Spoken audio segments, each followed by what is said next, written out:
It starts out with a song. Ma used to sing it, but she forgets the words sometimes. And now Pa sings it mostly. Oh, beautiful for spacious skies, for amber waves of grain, thy purple mountain majesties above the fruited plain. Of course, the words don't mean anything. I mean, the skies are spacious enough, but there aren't any waves of grain, and the plain is all covered with a blanket of frozen air. But it's part of the story ceremony, and Pa likes it. He says it reminds him of the old days. After the song, Pa starts the story. In the days of my youth, the sun hung above, golden and warm, and the earth was fruitful and multiplied, and the fields were green, and the day was glorious, and the wind blew across the hilltops, and air was free and good to breathe.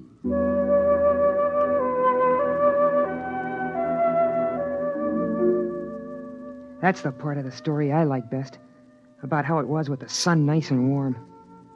It's hard to believe all those people living without having to worry about cold and air, never waking up sweating and screaming because you dreamed the fire went out.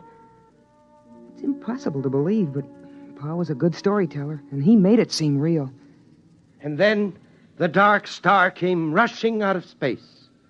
In the beginning, they tried to keep the news from the people, but when the floods and the earthquakes started, the truth came out. At first, they thought the dark star would hit the sun, and then they were afraid it would strike the earth itself. But it didn't. It only came close.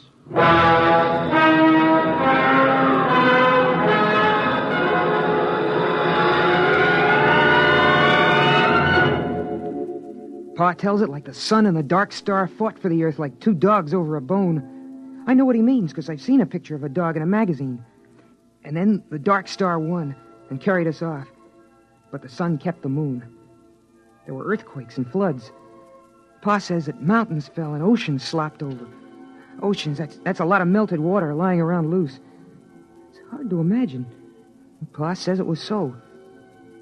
Then came the open question time in the story.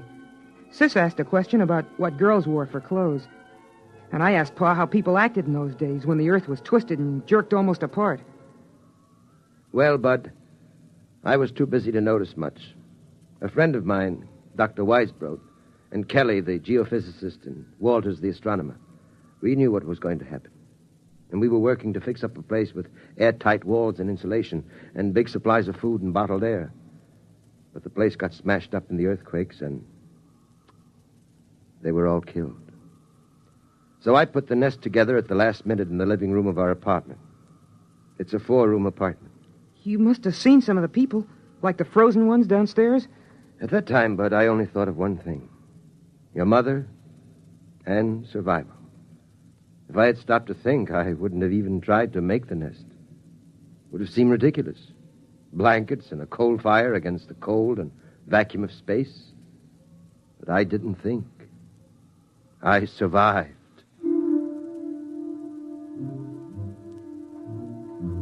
I wasn't listening carefully as Pa went on about the building of the nest.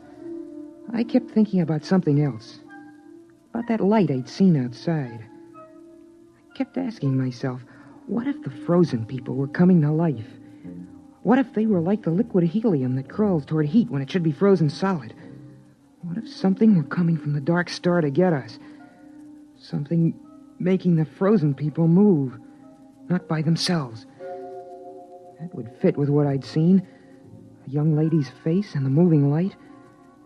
I sat there and shivered, thinking of the frozen people with minds from the dark star creeping, crawling, snuffing their way, following the heat to the nest. And then, over from beyond the blankets, I thought I heard a tiny noise. So I asked myself then, what's the use of going on? Why prolong a doomed existence of hard work and cold and loneliness? The human race is done. The earth is done. Why not give up, I asked myself. And then I did hear the noise. Louder this time. A kind of shuffling tread coming closer. And then I got the answer.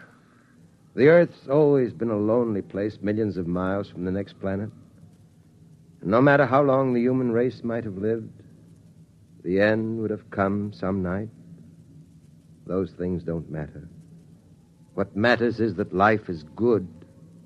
There's a lovely texture, like some rich cloth or fur, or the petals of flowers, crocuses, daffodils, or the fire's glow. And that's as true for the last man as the first. Still, those steps kept shuffling closer. Pa was talking, and Ma was dreaming with her eyes closed, and Sis was looking at herself sideways in the mirror. And I was the only one who heard the noise. A noise outside. So right then and there, I told myself that I was going on as if we had all eternity ahead of us. I'd have children, and I'd teach them all I could.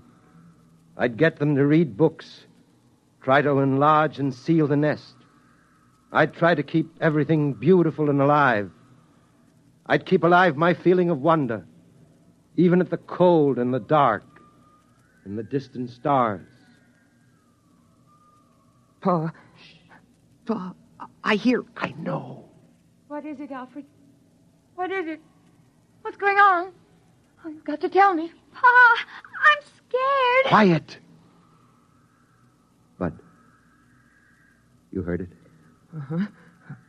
Kind of shuffling, coming toward the nest.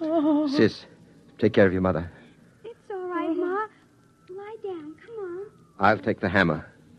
You take the hatchet. What is it, Pa? What is it? I don't know. Listen. It's closer. Mush. Pa, the blanket is moving. Ready with your axe. Hello? Who's there? Is there somebody in there? Come in. It's all right. They're alive. Alive. Who are you? Alfred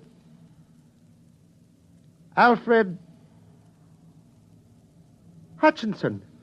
Dr. Alfred Hutchinson. You can take off your helmets in here. But the air. We have air. We bring it in pails. Come on, Ralph. Let's take off our helmets. It's impossible. Where are you from?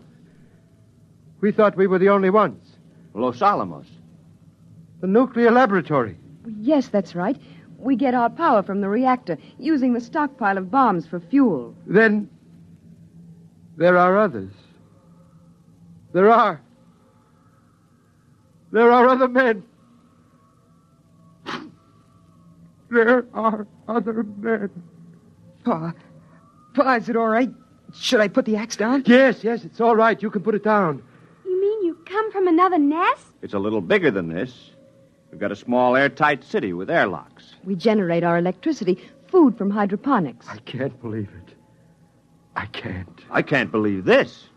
It's impossible. You can't maintain an air supply without hermetic sealing. It's impossible. Oh, no, it's simple. As long as you keep the fire going to melt the air, and enough air boiling to keep the fire burning.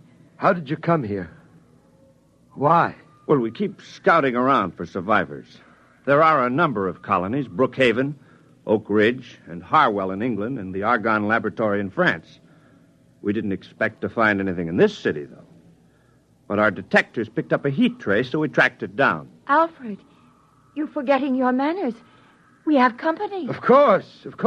Sis, throw a handful of coal on the fire. Pa, a whole handful? Doesn't matter now. And Bud, bring out another pail of air. Oh, it's incredible. And you have laboratories and transport? We only have a two-seater Scout, but if we rip out the bulkhead to the storage compartment, we can make it all right. We can have you back at Los Alamos in 4 hours. What's the matter?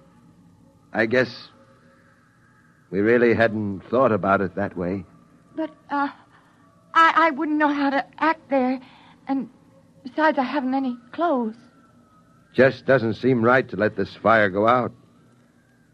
It's been 18 years. Burning every minute. But you can't stay here. Ralph. But after all... Ralph, Oh.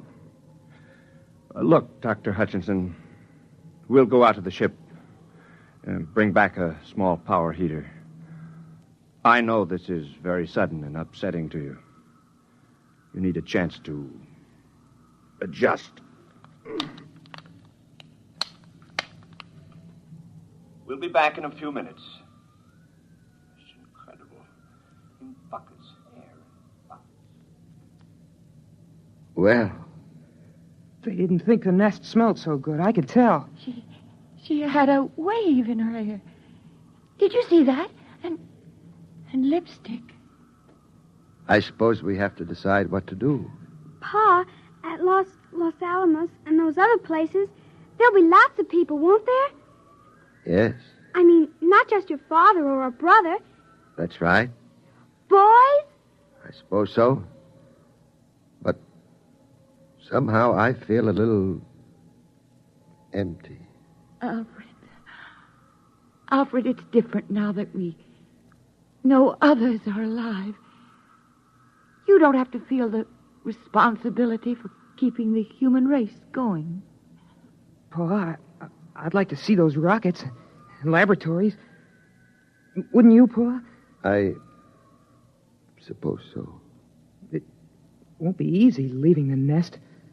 I mean, it's just right, and there's only 4 of us. It's kind of a scary idea. Big place with a lot of strangers. You'll get over that feeling, son. The trouble with the world was that it kept getting smaller and smaller till it ended with just the nest.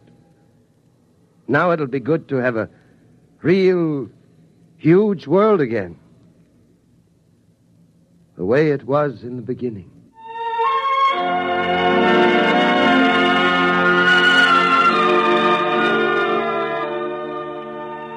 And so, we're gonna leave the nest in the morning. By Pa's clocks. We've got the power heater going now. Seems funny to be this warm when it isn't Christmas or somebody's birthday. But still, it's hard for me to realize that this is the last time I'll go out of the nest, through all the blankets, to get a pail of air.